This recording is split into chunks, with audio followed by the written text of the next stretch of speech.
Assalamualaikum warahmatullahi wabarakatuh. Halo teman-teman, perkenalkan kami dari kelompok 5 Kelas C semester 4 Program Studi Pendidikan Guru Sekolah Dasar dari Universitas Patimura Ambon.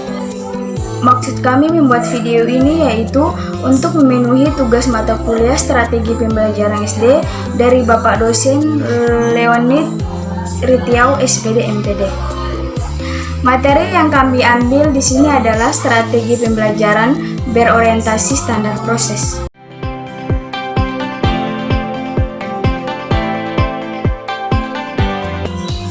Perlu diketahui bahwa strategi pembelajaran merupakan salah satu hal yang sangat penting untuk diperhatikan oleh pendidik dalam melakukan atau melaksanakan aktivitas pendidikan.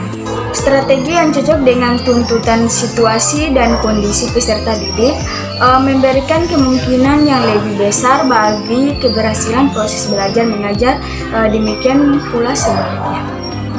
Di antara strategi pendidikan yang ada adalah strategi belajar mengajar, pendekatan kelompok, dan strategi belajar mengajar, pendekatan individual. Dalam menerapkan strategi pembelajaran, ada beberapa komponen yang harus diperhatikan agar dalam kegiatan pembelajaran tercapai suatu tujuan yang ditentukan. Tujuan yang pertama, kegiatan pembelajaran pendahuluan. Yang kedua, penyampaian informasi. Yang ketiga, partisipasi siswa. Yang keempat, tes. Yang kelima, kegiatan lanjutan.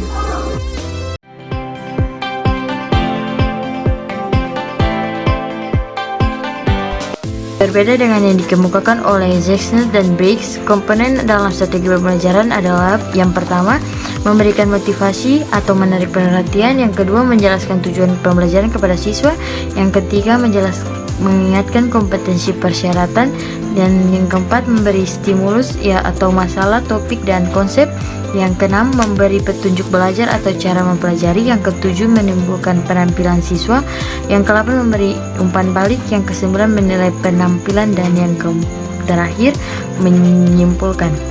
Metode mengajar ialah alat yang merupakan perangkat atau bagian dari suatu strategi pembelajaran atau pengajaran yang merupakan pendekatan yang ditujukan untuk mencapai suatu tujuan.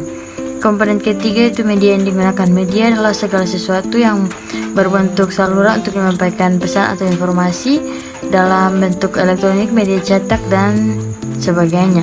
Hal-hal yang harus dipertimbangkan dalam memilih media adalah yang pertama, ketepatan dengan tujuan pembelajaran, yang kedua, dukungan terhadap isi pelajaran, yang ketiga, kemudahan memperoleh media, yang keempat, keterampilan guru dalam menggunakannya, yang kelima, ketersediaan waktu menggunakannya, yang keenam, kesesuaian dengan taraf berpikir siswa, dan yang terakhir, komponen keempat untuk tatap muka. Jenis-jenis strategi pembelajaran menurut Rowntree tahun 1974. Yang pertama, strategi penyampaian penemuan, yang kedua, strategi pembelajaran kelompok dan strategi pembelajaran individual, yang ketiga, pertimbangan pemilihan strategi pembelajaran. Pada dasarnya adalah proses penambahan informasi dan kemampuan yang baru. Ketika kita berpikir informasi dan kemampuan apa yang harus dimiliki oleh siswa, maka pada saat itu kita semestinya berpikir strategi apa yang harus dilakukan yang efektif dan efisien. Ada beberapa pertimbangan yang harus dipertimbangkan. Yang pertama, pertimbangan yang berhubungan dengan tujuan yang dicapai, pertimbangan yang berhubungan dengan bahan atau materi pembelajaran, yang ketiga, pertimbangan dari sudut siswa, dan yang terakhir, pertimbangan lainnya.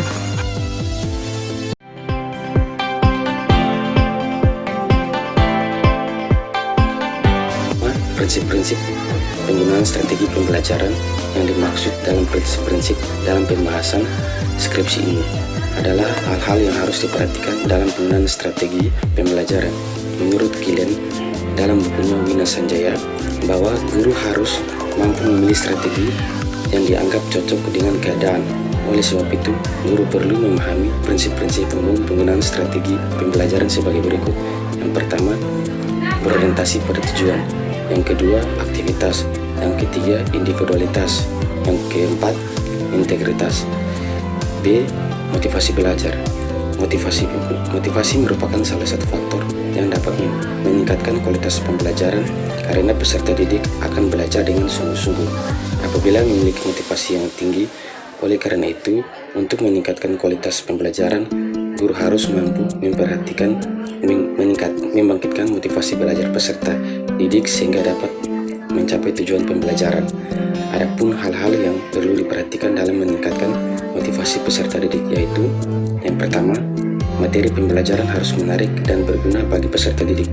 Yang kedua, tujuan pembelajaran harus jelas dan diinformasikan peserta didik sehingga mereka mengetahui tujuan pembelajaran. Yang ketiga, peserta didik harus diberitahu hasil belajarnya. Yang keempat, memberikan hadiah dan pujian dengan tanpa menafikan hukuman. Yang kelima, memanfaatkan cita-cita dan rasa ingin tahu, sikap-sikap dan cita-cita. Yang keenam, memperhatikan perbedaan kemampuan latar belakang peserta didik. Yang ketujuh, usahakan untuk memenuhi kebutuhan peserta didik dengan memperhatikan kondisi fisik, memberikan rasa aman, menunjukkan guru memperhatikan mereka.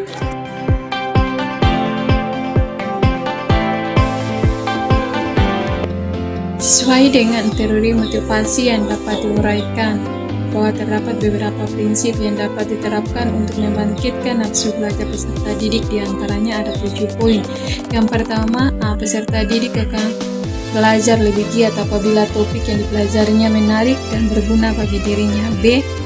Tujuan pembelajaran harus disusun dengan jelas dan diinformasikan kepada peserta didik sehingga mereka mengetahui tujuan pembelajaran beserta dapat juga dibatalkan dalam penyusunan tujuan. C. Peserta didik harus selalu diberitakan tentang kompetensi dan hasil belajarnya. D. Pemberian pujian dan hadiah lebih baik daripada hukuman, namun sewaktu-waktu hukuman juga diperlukan. E. Manfaatkan sifat cita-cita, rasa ingin tahu, dan ambisi peserta didik. F. Usaha untuk memperhatikan perbedaan individual peserta didik, misalnya perbedaan kemampuan latar belakang dan sikap terhadap sekolah atau subjek tertentu. G. Usaha untuk memenuhi kebutuhan peserta didik dengan menunjukkan bahwa guru memperhatikan kondisi fisik, memberikan rasa aman, menunjukkan bahwa guru memperhatikan mereka, mengatur pengalaman belajar sedemikian rupa sehingga setiap peserta didik pernah memperoleh kepuasan dan penghargaan serta mengarahkan pengalaman belajar ke arah keberhasilan sehingga mencapai prestasi dan mempunyai kepercayaan diri. Berikutnya faktor pendukung dan penghambat strategi guru dalam meningkatkan motivasi belajar siswa. Ada 4 faktor. Yang pertama, bahan atau hal yang dipelajari. Bahan atau materi yang harus dipelajari ikuti menentukan bagaimana proses belajar itu terjadi dan bagaimana hasilnya yang dapat diharapkan. Bahan yang dipelajari akan menentukan juga cara atau metode belajar yang akan ditempuh dan waktu yang digunakan. 2. Lingkungan. Faktor lingkungan ini dapat dikelompokkan menjadi 2, yaitu lingkungan alami dan lingkungan sosial. Lingkungan alami seperti keadaan suhu, kelembapan udara, perbedaan dengan keadaan udara yang sejuk akan lebih baik hasilnya daripada belajar dalam keadaan udara yang panas dan pengap. 3. Instrumental. Faktor instrumental adalah faktor yang adanya dan pengaruhnya rencana sesuai dengan hasil belajar yang diharapkan. Faktor ini dapat berfungsi sebagai